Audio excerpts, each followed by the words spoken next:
Magandang araw mga ka-aerial defense, may ibabahagi na naman ako sa inyo. Dahil ngayong araw na ito ay may pag-uusapan tayo tungkol sa ating depensa, aircraft carrier strike group ng China at warship ng Russia pumasok sa Philippine Sea, pero bago tayo magpatuloy wag mo muna kalimutan mag-like, share and subscribe. Paki-follow at like na rin ang aming page na nasa description na ang link. Ang People's Liberation Army Navy Shandong Carrier Strike Group ng China ay naglalayag na ngayon sa Philippine Sea, na minarkahan ng unang pagkakataon ngayong taon na ang aircraft carrier ay nag-deploy sa labas ng South China Sea, kasalukuyang kumikilos din ang joint PLA Navy at Russian Navy patrol sa Philippine Sea, habang nagpadala rin ng Russia ng 2 corvette noong Lunes para sa Indo-Pacific deployment.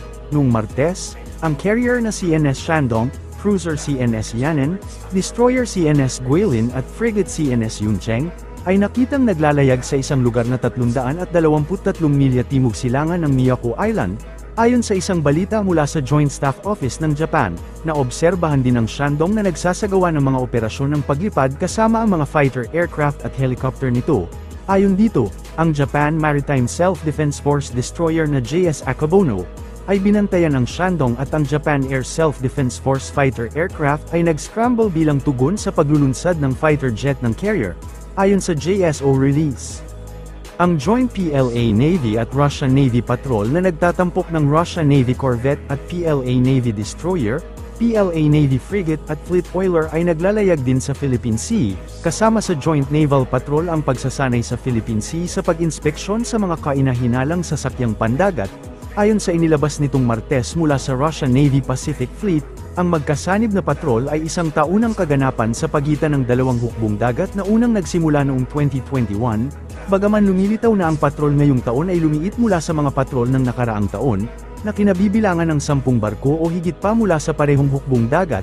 Nagpahayag ng pagkabahala ang Armed Forces of the Philippines hinggil sa umano'y deployment ng China's People's Liberation Army Navy Shandong Carrier Strike Group sa Philippine Sea. Ito ang unang deployment ng nasabing Chinese carrier ngayong taon sa labas ng South China Sea, ayon kay AFP spokesperson Colonel Francel Margaret Padilla. Kanilang binibigyang diin ang kahalagahan ng pagpapanatili ng kapayapaan at katatagan sa rehiyon. Dahil dito, sinabi ni Padilla na kanilang hinihimok ang lahat ng partido na sumunod sa international laws, partikular ang United Nations Convention on the Law of the Sea. Siniguro din ni Padilla na ang sandatahang lakas ng Pilipinas ay nakatuon sa pangangalaga sa mga interes sa pandagat at pagtiyak sa teritoryo ng ating bansa sa pamamagitan ng patuloy na pagbabantay. Batay sa ulat, ang joint military exercise ng China's People's Liberation Army Navy at Russia kasama ang corvettes ay kasalukuyang nag-ooperate sa Philippine Sea. Mananatili ang BRP Sierra Madre sa Ayungin Shoal. Ito ang pinanindigan ni Philippine Navy spokesperson for the West Philippine Sea Rear Admiral Roy Vincent Trinidad, sa gitna ng alegasyon ng China na nakakasira sa marine environment ang presensya ng BRP Sierra Madre sa lugar. Binigyang diin ni Trinidad na ang BRP Sierra Madre ay simbolo ng pambansang teritoryo kaya hindi ito isusuko kailanman ng pamahalaan.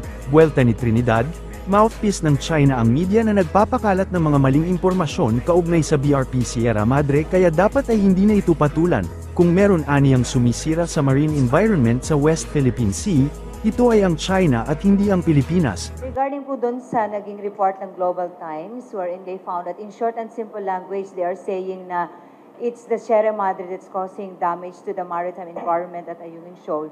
So ang there's a recommendation to remove the Sierra Madre immediately. So what's the take of AFP po? Last week, the Armed Forces with the Chief of Staff released a statement informing everybody that we have to be very careful about foreign malign influence, about the wrong narratives being given out by the Chinese Communist Party. This is one such false narrative. The AFP will remain committed to ensuring our sovereignty and sovereign rights remain intact in the West Philippine Sea through the conduct of RORE missions for BRP Sierra Madre. Una nang naglabas ng pahayag ang National Security Council at sinabing may mga ebidensya ang Pilipinas sa mga iresponsableng paninira ng corals ng China sa Baho de Masinloc, Roswell Reef, Escoda Shoal, Sabine Shoal, at Pag-asa Cays. Para sa mas madaming update tungkol sa ating depensa, paki-follow at like muna ng aming page na nasa description na ang link. Huwag mo na rin kalimutan mag-like, share and subscribe. Pindutin mo na rin ang bell para updated kayo sa aking mga bagong video. Maraming salamat po.